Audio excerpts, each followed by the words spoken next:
Hello दोस्तों, नमस्कार। स्वागत है एक और कहानी के साथ आई हूँ।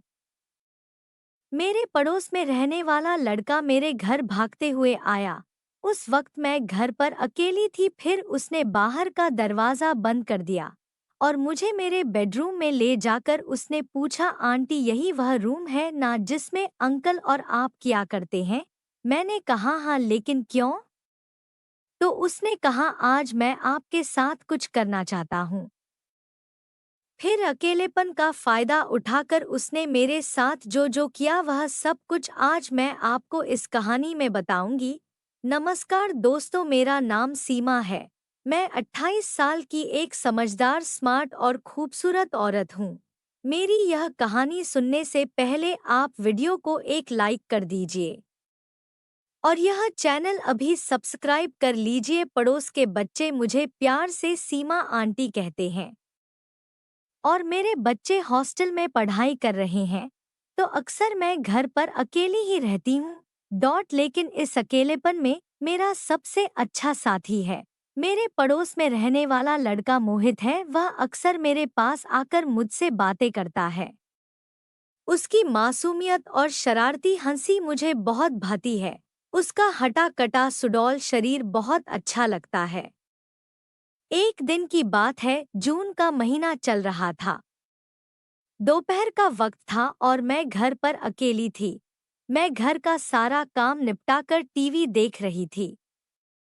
उस दिन मैंने लाल रंग की पतली साड़ी पहनी हुई थी, क्योंकि गर्मी बहुत थी, बाहर बहुत तेज धूप थी।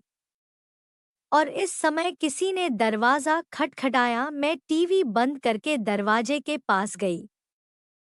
जब मैं दरवाजा खोला तो सामने मोहित खड़ा था।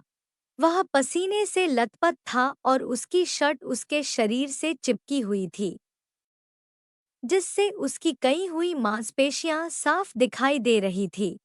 इतनी गर्मी में कहाँ घूम रहे हो, अंदर आओ, ठंडा पी लो। वह भी मुझे मुस्कुराते देखकर खुश हुआ और हंसते हुए अंदर आ गया।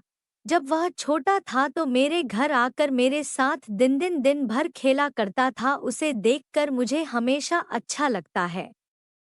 लेकिन उस दिन कुछ अलग था। उसकी निगाहें मेरे संतरों पर थी, क्योंकि मेरे संतरे काफी हद तक दिख रहे थे और गर्मी लगने के डर से मैंने पूरा ऊपर तक संतरों को ढका नहीं था।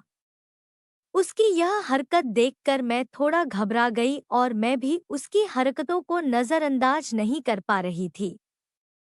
मैंने उसे पानी दिया और जब वह सोफे पर बैठा तो उसकी आंखों में एक अलग सी चमक थी। उसने अचानक कहा, आंटी आप हमेशा मुझे बहुत सुंदर लगते हैं। मैंने उसके इस बात को मजाक में ले लिया, क्योंकि वह हमेशा ऐसे ही मजाक किया करता है। लेकिन मुझे नहीं पता था कि उसे दिन उसके दिमाग में कुछ और ही चल रहा था और उसकी हरकतें देखकर अंदर से मुझे कुछ अजीब महसूस हो रहा था। फिर वह धीरे से बोला, आपके पास बैठ जाऊं क्या? तो मैंने उसे अपने पास बैठा लिया। बातों बातों में उसकी नजरें मेरे चेहरे से हटकर मेरी कलाई पर गई और वह धीरे धीरे मेरी कलाई पर हाथ फेरने लगा। उसने कहा, आपकी कलाई बहुत नरम है आंटी।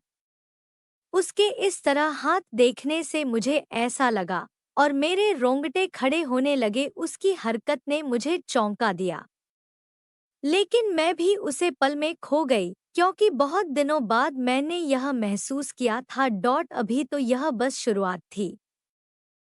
मैंने मुस्कुराते हुए उससे कहा, तुम्हारी यह हरकतें देखकर लग रहा है कि तुम बड़े हो गए हो मोहित। लेकिन मेरे शब्दों में वह शक्ति नहीं थी जो होनी चाहिए थी, बल्कि एक नरमाहट थी। फिर वह धीरे से मेरी गोद में अपना सिर रखकर सोफे पर लेट गया। मैंने उसे रोकना चाहा, लेकिन रोक नहीं पाई। उसकी मासूमियत और मेरे अंदर की भावनाएं उसी पल में आपस में टकरा गई। फिर आखिरकार जो उसके दिमाग में था, उसने कहा, आंटी मुझे आप बहुत पसंद है। मैं थोड़ी सी हंसी और उसके बालों में हाथ फेरने लगी। मैंने कहा, तुम बहुत शरारती हो गए हो मोहित उसके बाद उसने मेरे हाथों को पकड़ लिया और मेरी तरफ ऐसे देखा जैसे कुछ बहुत बड़ी बात कहना चाहता हो। मैं भी उसकी तरफ देखा। उस वक्त हम दोनों एक दूसरे की आंखों में देख रहे थे और मेरे दिमाग में बिल्कुल शांति छा गई। इस पल में हम दोनों को एक तक देखने लगे और इस मौके का फायदा उठाकर उसने कह दिया, आंटी मुझे आपके साथ वह करना है जो मैंने अभी तक नहीं किया। यह सुनकर मेरा दिमाग और स्थिर होने लगा क्योंकि मुझे समझ नहीं आ रहा था कि अब क्या बोलूं, इससे मन भी करूं तो कैसे करूं। मेरा हाथ उसके सीने पर था जिससे मुझे उसकी दिल की धड़कन बहुत तेज धड़कते हुए महसूस हो रही थी क्योंकि वह इतना हिम्मत जताकर मुझे यह बात बोल पाया था।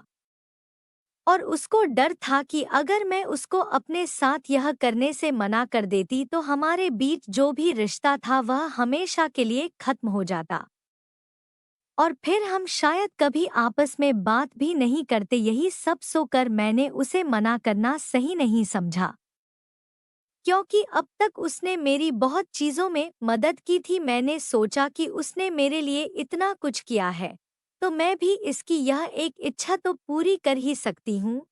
इतना सब सोने के बाद मैंने उससे कहा, ठीक है जो तुम चाहते हो वह मैं करने दूंगी, लेकिन यह बात इसी घर में दफन हो जानी चाहिए। फिर क्या था, और मैं भी बहुत थक गई। उसे दिन हम दोनों के बीच जो हुआ वह सिर्फ एक कहानी नहीं बल्कि एक अनकहा एहसास था। मोहित का प्यार मासूम था और मैंने उसे समझते हुए उसका साथ दिया। उस दिन के बाद से हमारा रिश्ता बदल गया, एक ऐसी समझदारी और लगाव जो शब्दों में बयान नहीं किया जा सकता। उम्मीद है आपको मेरी यह कहानी जरूर पसंद आई होगी। इस चैनल को अभी लाइक और सब्सक्राइब कर लीजिए। हम इसी तरह की रोजाना नई नई कहानियाँ लेकर आते रहेंगे। धन्यवाद।